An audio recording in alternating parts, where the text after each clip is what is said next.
کبھی کبھی جو سب سے بڑے خیالات ہوتے ہیں نا، وہ بہت ہی عام سی نظر آنے والی چیزوں میں چھپے ہوتے ہیں۔ آج ہم جس چیز پر بات کریں وہ بھی کچھ ایسی ہی ہے۔ یہ دیکھنے میں تو بس اساتذہ کی ایک میٹنگ کا شیڈیول لگتا ہے، لیکن اصل میں یہ ایک پورے تعلیمی نظام کو بہتر بنانے کا ایک بلو پرنٹ ہے۔ تو پھر سوال یہ اٹھتا ہے کہ آخر ایک پورے تعلیمی نظام کو بہتر بنانے کے لیے چاہیے کیا؟ کیا صرف نئی نئی عمارتیں بنانے سے یا چمکتی ہوئی کتابیں دینے سے کام ہو جاتا ہے؟ شاید جواب اس سے کہیں زیادہ گہرا ہے، اور ہو سکتا ہے کہ اس کا جواب اس ایک صفحے میں چھپا ہو۔ یہ تلنگانہ انڈیا میں اساتذہ کی ایک میٹنگ کا شیڈیول ہے، اور یہ کوئی معمولی ایجنڈا نہیں، یہ ایک بڑی تبدیلی کی طرف پہلا قدم ہے۔ تو چلیں دیکھتے ہیں کہ اس میں ایسا کیا خاص ہے۔ اچھا، تو دن کی شروعات ہوتی ہے ڈیٹا اور تشخیص سے، یعنی یہاں مقصد صرف مل بیٹھ کر چائے پینا اور باتیں کرنا نہیں ہے، بلکہ اصل اعداد و شمار کو دیکھ کر ایک ٹھوس بنیاد پر آگے کا راستہ طے کرنا ہے۔ صبح کا شیڈیول دیکھیں تو اندازہ ہوتا ہے کہ ایک ایک منٹ کتنا قیمتی ہے۔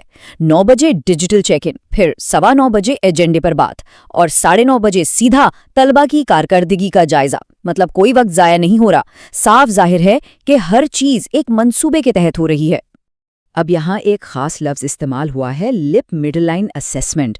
یہ سننے میں تھوڑا مشکل لگ سکتا ہے، لیکن اس کا مطلب بہت سادہ ہے۔ یوں سمجھیں کہ یہ ایک طرح کا ٹیسٹ ہے جو پورے سسٹم میں یہ دیکھتا ہے کہ بچے سیکھنے میں کہاں تک پہنچے ہیں۔ اس سے اساتذہ کو بالکل صاف صاف پتہ چل جاتا ہے کہ کن بچوں کو کہاں زیادہ مدد کی ضرورت ہے۔ تو سوال یہ ہے کہ اس ساری ڈیٹا کا کرنا کیا ہے؟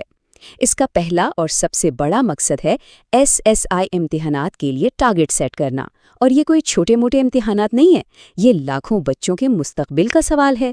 تو یہاں جو بھی منصوبہ بندی ہو رہی ہے وہ بہت ہی سنجیدہ ہے۔ چلیں، تو صبح کا سیشن ختم ہوا، ڈیٹا بھی دیکھ لیا، ٹارگٹ بھی بن گئے، لیکن اب اصل سوال، اس ساری پلاننگ کو کلاس روم تک کیسے لے جایا جائے؟ دن کا دوسرا حصہ یعنی دوپہر کا سیشن بالکل اسی چیز کے بارے میں ہے، منصوبوں کو عمل میں لانے کا وقت۔ اور یہ دن کا شاید سب سے اہم، سب سے پریکٹیکل حصہ ہے۔ یہاں کیا ہو رہا ہے؟ پہلے ایک ڈیمو لیسن ہوتا ہے جس میں دکھایا جاتا ہے کہ پڑھانا کیسے ہے، صرف بتایا نہیں جاتا، کر کے دکھایا جاتا ہے۔ اس کے بعد سب مل کر اگلے مہینے کے لیے سیکھنے کے اہداف یعنی لرننگ آؤٹ کمز یا LOs طے کرتے ہیں، اور پھر ایک اور ڈیمو لیسن ہوتا ہے جو ان نئے اہداف پر مبنی ہوتا ہے۔ یعنی یہاں صرف باتیں نہیں بلکہ خالصتاً عمل پر فوکس ہے۔ اب یہ لرننگ آؤٹ کم یا LO کیا چیز ہے؟ دیکھیں، اس کا مطلب صرف یہ نہیں کہ ٹیچر نے چیپٹر ختم کر دیا ہے۔ اس کا مطلب یہ ہے کہ سبق کے آخر میں کیا طالب علم خود کچھ نیا کر سکتا ہے؟ کیا اسے کوئی نئی اسکل آئی؟ یہ سوچ میں ایک بہت بڑی تبدیلی ہے۔ اور یہ بات اس پوری سوچ کو ایک جملے میں بیان کر دیتی ہے۔ مقصد صرف سلیبس پورا کرنا نہیں ہے، اصل مقصد یہ یقینی بنانا ہے کہ طالب علم ایک نئی مہارت، ایک نیا ہنر سیکھ کر اس کا مظاہرہ بھی کر سکے۔ اچھا جی، تو اب ہم پہنچ گئے ہیں دن کے آخری حصے میں، یعنی دوپہر کے سیشن میں۔ یہ وہ وقت ہے جب دن بھر کی سیکھی ہوئی چیزوں کو پکا کیا جاتا ہے، اور جو لوگ اچھا کام کر رہے ہیں ان کی محنت کو سراہا بھی جاتا ہے۔ اور دوپہر کا ایجنڈا بھی کافی بھرا ہوا ہے۔ اس میں گروپ ڈسکشنز بھی ہیں، ٹیچرز آپس میں اپنے بہترین طریقے شیئر کرتے ہیں، پھر سب سے اچھا کام کرنے والے اساتذہ کی حوصلہ افزائی کی جاتی ہے، آخر میں کلاس روم کے لیے ایکشن پلان فائنل ہوتا ہے، اور پھر ایک ڈیجیٹل چیک آؤٹ کے ساتھ دن ختم۔ اور اس پورے ایجنڈے میں یہ ایک قدم یعنی بہترین کارکردگی والے اساتذہ کی حوصلہ افزائی بہت ہی اہم ہے۔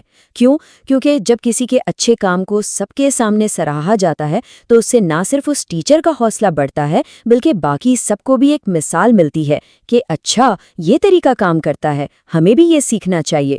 اس سے ایک مثبت مقابلے اور سیکھنے کا ماحول بنتا ہے۔ اور ایک اور دلچسپ چیز ہے اس پورے سسٹم کی جدید کاری۔ ذرا سوچیں، پہلے کاغذ پر دستخط کر کے حاضری لگتی تھی، اب موبائل ایپ پر ایک کلک سے چیک ان ہو جاتا ہے۔ پہلے کوئی ریکارڈ نہیں ہوتا تھا، اب ٹریننگ ختم ہوتے ہی خودکار طریقے سے ایک ڈیجیٹل سرٹیفکیٹ بھی مل جاتا ہے۔ یعنی ہر چیز تیز، شفاف اور مؤثر ہے۔ تو اب تک جو ہم نے دیکھا وہ اس تربیتی دن کی تفصیلات تھیں، لیکن اب ذرا ایک قدم پیچھے ہٹتے ہیں اور بڑی تصویر کو دیکھتے ہیں۔ یہ جو ایک دن کی میٹنگ ہے، یہ کوئی الگ تھلگ ایونٹ نہیں ہے۔ یہ دراصل ایک بہت بڑے، ایک منظم سسٹم کا حصہ ہے، ایک ایسی مشین کا پہیہ ہے جو مسلسل چل رہی ہے۔ اور یہ سسٹم کام کیسے کرتا ہے؟ یہ ایک سائیکل کی طرح ہے۔ سب سے پہلے ڈیٹا کا تجزیہ کرو، پھر اس کی بنیاد پر سیکھنے کے اہداف طے کرو، پھر نئے طریقے کر کے دکھاؤ۔ اس کے بعد کلاس روم کے لیے منصوبہ بناؤ، اچھے کام کو سراہو، اور پھر سے یہی چکر شروع کر دو۔ یہ مسلسل بہتری کا ایک چکر ہے، اور یہی وہ انجن ہے جو اس پورے نظام کو آگے لے کر جا رہا ہے۔ تو آخر میں ایک سوال پر بات ختم کرتے ہیں۔ یہ جو ہم نے دیکھا، یہ صرف ایک دن کا خاکہ تھا۔ اب ذرا تصور کریں کہ جب ہزاروں اساتذہ ہزاروں اسکولوں میں ہر مہینے اسی عمل سے گزریں گے تو اس کا مجموعی اثر کیا ہو سکتا ہے؟ شاید ایک خاموش انقلاب، ایک پورے تعلیمی نظام کی مکمل تبدیلی۔